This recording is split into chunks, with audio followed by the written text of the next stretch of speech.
नमस्कार दोस्तों, welcome to PK classes. दोस्तों, soil stabilisation and its methods,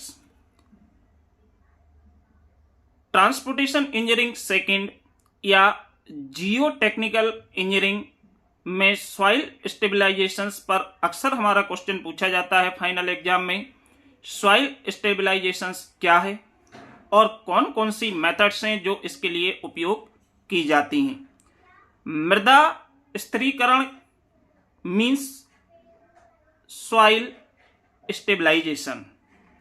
तो दोस्तों, सबसे पहले सॉइल स्टेबलाइजेशन क्या होता है इसके बारे में जानेंगे। तो दोस्तों, जो भी छात्र पीके क्लासेस में फर्स्ट टाइम है, जो अभी भी पीके क्लासेस से नहीं जुड़े हैं, वह चैनल को जरूर सब्सक्राइब करें। साथ ही दोस्तों, वीडियो में अंत तक बने रहें, जिससे सॉइल स्टेबलाइजेशन से संबंधित क्वेश्चंस आपका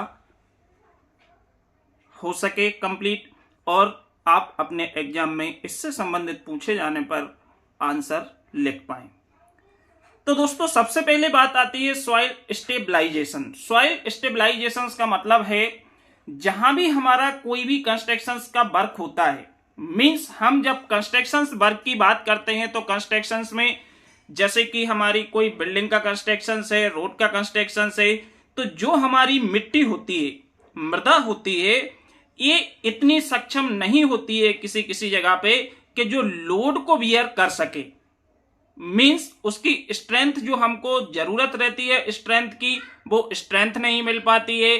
साथ ही दोस्तों, इसकी शेयर स्ट्रेंथ है, शेयर स्ट्रेंथ और इसमें जो हमारी डेंसिटी वगैरह है वो उपलब्ध नहीं होती। तो इस जगह पे हम सबसे पहले क्या करते हैं, सॉइल का टेस्ट कंडक्ट करते हैं। सॉइल के उस पर्टिकुलर जहां पे आप कंस्ट्रक्शन करने वाले हैं, तो वहां से सॉइल को कलेक्ट किया जाता है सैंपल के रूप में और लैब में ले जाके इसके चेक किए जाते हैं। इसकी प्रॉपर्टीज को चेक किया जाता है कि शेयर स्ट्रेंथ क्या है, इसकी स्ट्रेंथ क्या है, कितनी मजबूत है, और इसमें डेंसिटी क्या है, वेट डेंसिटी क्या है, तो मींस और लोड बेयरिंग कैपेसिटी। टेस्टिंग के बाद ही आपका जो कंस्ट्रक्शन वर्क है वो स्टार्ट किया जाता है। तो इसको हम क्या बोलते हैं, सॉइल स्टेबलाइजेशन। सॉइल स्टेबलाइजेशन का सिंपल सा मतलब है कि सॉइल की प्रॉपर्टी को इंप्रूव करना। अब सॉइल की प्रॉपर्टी को इंप्रूव कैसे करेंगे? Soil stabilisation is a process of improving soil properties. Means soil stabilisation का मतलब होता है सॉइल के गुणों को इंप्रूव करना, such as strength and load bearing capacity by compacting, adding and mixing other materials. Means जो हमारी सॉइल होती है उसकी प्रॉपर्टी को इंप्रूव करने की जो प्रक्रिया है, that is called soil stabilisation. उसको हम क्या बोलते हैं, सॉइल स्टेबलाइजेशन। अब इसमें जैसे कि स्ट्रेंथ हो गई, आपकी लोड बेयरिंग कैपेसिटी हो गई, बाय कंपैक्टिंग। कंपैक्टिंग मतलब पीट कर, दबाकर मिट्टी को, जिससे उसकी जो पोरोसिटी है या जो उसके अंदर हवा है वो हट जाए और मिट्टी हमारी क्या हो जाए, अच्छी हो जाए, इसकी स्ट्रेंथ इंक्रीज हो जाए। तो compacting, adding and mixing other materials. Means इस प्रकार से हम क्या करते हैं, सॉइल की प्रॉपर्टी को इंप्रूव करते हैं, जिसको क्या बोलते हैं, soil stabilisation. It is necessary for civil engineering projects and road construction. यह आवश्यक होता है जब भी हम कोई कंस्ट्रक्शन करते हैं, कहीं भी हो, चाहे आपका सिटी में हो, कहीं भी हो, तो आपकी जो सॉइल है उसको सबसे पहले टेस्ट किया जाता है। जो छोटे छोटे विलेज वगैरह होते हैं वहां पे नॉर्मली लोग फोकस नहीं करते हैं, लेकिन आपके जो बिल्डर्स होते हैं, जो आपके कॉन्ट्रैक्टर होते हैं, जहां भी जो इंजीनियर्स होते हैं, वो जब भी कोई कंस्ट्रक्शन का वर्क होता है तो उसकी सॉइल की प्रॉपर्टीज को चेक करते हैं, टेस्ट करते हैं, उसके अकॉर्डिंग ही वहां पे उसकी प्रॉपर्टी को इंप्रूव किया जाता है। क्योंकि आप ये हटा नहीं सकते कि सॉइल आपकी स्ट्रेंथ अच्छी नहीं है, लोड बेयरिंग कैपेसिटी नहीं है, तो आप कंस्ट्रक्शन नहीं करोगे। मान लो कि आपने कहीं पर 20 लाख का प्लाट लिया है और उस प्लाट लिया है तो आप वहां प्लाट खाली तो पड़ा नहीं रहेगा, कंस्ट्रक्शन तो करोगे। अब वो मालूम पड़ा कि वहां की सॉइल अच्छी नहीं है, तो आपको क्या करना पड़ेगा, उसकी प्रॉपर्टी को इंप्रूव करना पड़ेगा। आप ऐसा नहीं है कि वो आप 25 लाख ऐसे छोड़ दो कि भैया वहां मिट्टी अच्छी नहीं, वहां नहीं बनाएंगे, डला रहने दो, कोई तो बनाएगा। तो it is necessary for civil engineering projects and road constructions. अब इसमें दो मेथड्स मेनली होती हैं, लेकिन कई जगह पे आपको 3-4 मेथड होंगी, लेकिन मौखिक रूप से दो मेथड्स उपयोग की जाती हैं, एक फिजिकल और दूसरी केमिकल। फिजिकल मींस मैकेनिकल आती है और एक केमिकल होती है। ये दो मेथड्स मेनली यूज होती हैं किसके लिए? सॉइल स्टेबलाइजेशंस के लिए। लेकिन कई जगह पे आपको 3-4 मेथड्स भी मिलेंगी। जैसे कि यहां पे हम बात करें तो आपकी जो मेथड्स हैं इसमें एक तो मेथड्स आपकी मैकेनिकल सॉइल स्टेबलाइजेशन है, सेकंड आपकी सीमेंट सॉइल स्टेबलाइजेशन है, और थर्ड आपकी लाइम सॉइल स्टेबलाइजेशन है, और फोर्थ है केमिकल सॉइल स्टेबलाइजेशन। ये 4 मेथड्स यहां पे हम डिस्कस करेंगे कि किस मेथड से हम कैसे करते हैं और इससे कौन कौन सी प्रॉपर्टीज हैं जो कि हमारी इंप्रूव होती हैं। तो सबसे पहले हम देखेंगे दोस्तों mechanical soil stabilisation. Mechanical soil stabilisation क्या होती है? तो आपकी जो मेथड है, फर्स्ट मेथड है mechanical soil stabilisation. Mechanical soil stabilisation जो है इसको कैसे परफॉर्म किया जाता है? तो मैकेनिकल सॉइल स्टेबलाइजेशन में जैसे कि आप देख पा रहे हैं डायग्राम में कि ये जो आपकी मेथड है इसमें 2 या 2 से अधिक मटेरियल्स नेचुरल सॉइल के साथ हम क्या करते हैं? मिक्स करते हैं एक साथ, और इसके बाद हम कंपैक्शन करते हैं, या हम बिना मिक्सिंग के कंपैक्शन कर सकते हैं। मींस जो भी आपकी कंस्ट्रक्शन साइट होती है, जहां भी आपका कंस्ट्रक्शन का या रोड का काम चल रहा होता है, तो सबसे पहले हम रोड रोलर्स को चलाते हैं, मिट्टी को खोदते हैं, खोदने के बाद उसमें हम क्या करते हैं? कुछ पत्थर्स वगैरह को भरते हैं, मजबूती के लिए ये भराई जाती है, पत्थर्स वगैरह भरते हैं, या उसमें हम बारीक जो आपकी सैंड होती है उस सैंड को डालने के बाद उस पर हम क्या करते हैं? उसको दबाते हैं, रोलर चलाते हैं, उसको ऊपर कंपैक्शन करते हैं। तो mechanical soil stabilization method 2 or more materials are mixed together and compaction by the use of rollers, rammers, vibration technique etcetera. Means ये जो मैकेनिकल स्टेबलाइजेशन मेथड होती है ये सबसे सिंपल और आसान टेक्निक होती है, जिसके थ्रू हम क्या करते हैं? कंपैक्शन करते हैं। मींस मिट्टी को दबा के उसकी जो पोरोसिटी होती है, उसके अंदर जो वॉइड्स होते हैं, हवा होती है, गैप होता है, वो जैसे हमारा ये प्रेस होगी मिट्टी तो वो हवा बाहर निकल जाएगी और हमारी ये अच्छे से सेट हो जाएगी। तो मींस ये जो मेथड होती है ये सबसे आसान होती है। इस मेथड्स में हम रोलर हो गया, रीमर हो गया, वाइब्रेशन टेक्निक हो गई, इनका उपयोग करके सॉइल को क्या करते हैं? कंपैक्शन करते हैं। This method also use of locally available material such as mine tailings, coral, shale, clinker, slag and construction waste etcetera.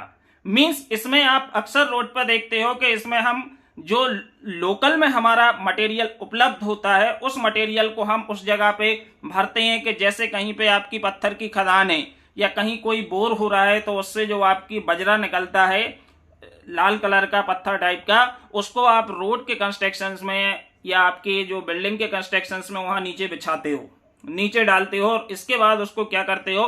Compaction करते हो। या तो ठोक ठोक के दबा के प्रेस करोगे, या आपका लंबा कोई बड़ा प्रोजेक्ट है तो आप उसमें रोलर्स वगैरह बुलवा के उसके ऊपर चला के उसको कंपैक्शन करते हो। तो ये जो हमारी मेथड होती है इसको हम फिजिकल या मैकेनिकल मेथड बोलते हैं, जो कि सबसे आसान होती है। ठीक, नेक्स्ट आपकी जो मेथड्स है दोस्तों वो है cement soil, cement soil stabilisation. अब जैसे इसमें बात आ रही है सीमेंट सॉइल स्टेबलाइजेशन, अब इस मेथड में हम बेसिकली क्या करते हैं कि जो हमारी सॉइल होती है मिट्टी, उसमें जो हमारे वॉइड्स होते हैं, वॉइड्स मतलब खाली स्पेस होता है मिट्टी के बीच बीच में, उसमें हम क्या करते हैं? सीमेंट को डालते हैं और सीमेंट वो खाली जगह में भर जाता है। और खाली जगह में सीमेंट भरने के बाद हम क्या करते हैं? इस पर रोलर्स या ये रेमर्स को चला के हम इसको क्या कर देते हैं? प्रेस कर देते हैं, कंपैक्ट कर देते हैं। तो ये हमारी जो मिट्टी है, मिट्टी की स्ट्रेंथ है और जो शेयर स्ट्रेंथ के साथ साथ लोड बेयरिंग कैपेसिटी होती है, ये क्या होती है? इंप्रूव हो जाती है, बढ़ जाती है। तो इस मेथड को हम बोलते हैं सीमेंट सॉइल स्टेबलाइजेशन। यही इस मेथड में मैंने थ्योरेटिकल मेंशन किया है। In this method cement particle are mixed with soil. Means इस मेथड में हम सीमेंट के लिए मिट्टी के साथ मिक्स करते हैं when cement is added to the soil it fill the voids between the soil particles. जो मिट्टी के पार्टिकल्स के बीच में खाली स्पेस होती है, खाली जगह होती है, जिसको हम वॉइड्स बोलते हैं या हम पोरोसिटी बोल सकते हैं, तो इस जगह में ये हमारा सीमेंट फिल हो जाता है, भर जाता है। And the voids it is mostly use when the compaction process is continuing, means जब हमारी कंपैक्शन प्रोसेस कंटिन्यू होती है तब हम इसका उपयोग करते हैं। और this method increase the shear strength and load bearing capacity of the soil, means ये जो प्रक्रिया होती है सीमेंट सॉइल स्टेबलाइजेशन, ये हमारी शेयर स्ट्रेंथ एंड लोड छाने की, मिट्टी की लोड बेयरिंग कैपेसिटी जो होती है उसको बढ़ा देती है। ठीक, नाउ केमिकल सॉइल स्टेबलाइजेशन। अब जो हमारी मेथड है केमिकल सॉइल स्टेबलाइजेशन से, केमिकल सॉइल स्टेबलाइजेशन में in this method we use chemical reagents such as quick lime, क्लाइमेंट लाइम, क्लेन डस्ट। मींस इसमें हमारा क्या होता है कि जैसे कि आपका ये टैंकर है, इस टैंकर में भरा हुआ है आपका केमिकल रिजेंट, जिसमें आपका क्विक लाइम भी हो सकता है, क्लाइमेंट भी हो, लाइम क्लेन डस्ट भी हो सकती है, जो एक घोल बना हुआ है, सीमेंट भी, और अदर इंडस्ट्रियल को प्रोडक्ट या by product for increasing the strength. Means इसमें हम घोल बनाने के बाद हमारा जो प्रोजेक्ट होता है या रोड है या कंस्ट्रक्शन साइड है उसमें हम क्या करते हैं, इसको स्प्रे कराते हैं अच्छे से।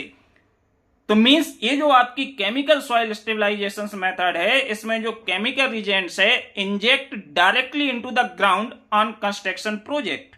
मींस इसमें हम सीधे ग्राउंड के जो कंस्ट्रक्शन प्रोजेक्ट की साइट है उस पर क्या करते हैं, इंजेक्ट करते हैं, स्प्रे करते हैं, और या फाउंडेशंस में। This chemical react with the existing material, ये जो हमारा केमिकल होता है एग्जिस्टिंग मटेरियल के साथ रिएक्ट करता है सॉइल के साथ, to help stabilise the surrounding area. और जो हमारी मिट्टी होती है, सॉइल होती है, उसको स्टेबलाइज करने में, इसकी प्रॉपर्टी को इंप्रूव करने में ये सहायक होता है। And reduce the property of expensive soil, और जो एक्सपेंसिव सॉइल होती है उसकी प्रॉपर्टी को भी ये कम कर देती है। तो ये हमारी जो मेथड्स होती है इसको हम बोलते हैं केमिकल सॉइल स्टेबलाइजेशन। ठीक, अब इसके बाद हमारी जो लाइम वाली मेथड होती है, लाइम मतलब आप जानते हैं चूना। कई जगहों पे हम मिट्टी के साथ क्या करते हैं, लाइम वगैरह को मिक्स करते हैं, और लाइम को मिक्स करने के बाद उसको छिड़कने के बाद हम क्या करते हैं, जो कंपैक्शन है रोलर के थ्रू वो कंपैक्शन करते हैं। कंपैक्शन के क्या होता है, जैसे ये मिट्टी के साथ मिक्स होती है और इसके बाद ये आपस में बॉन्डिंग बनाती है, जिससे हमारे इसकी जो स्ट्रेंथ है वो स्ट्रेंथ इंप्रूव हो जाती है। तो ये क्वेश्चन हमारा अक्सर एग्जाम में पूछा जाता है, चाहे वो आपका आरजीपीवी यूनिवर्सिटी का एग्जाम हो, अदर्स यूनिवर्सिटी का एग्जाम हो, सिविल इंजीनियरिंग, जियोटेक इंजीनियरिंग के अंदर ये क्वेश्चन हमेशा आता है, साथ ही ट्रांसपोर्टेशन इंजीनियरिंग में आता है। तो आई होप आप सभी स्टेबलाइजेशंस और इसकी मेथड को बहुत अच्छे से समझ गए होंगे। वीडियो देखने के लिए आप सभी को बहुत बहुत धन्यवाद। Thank you.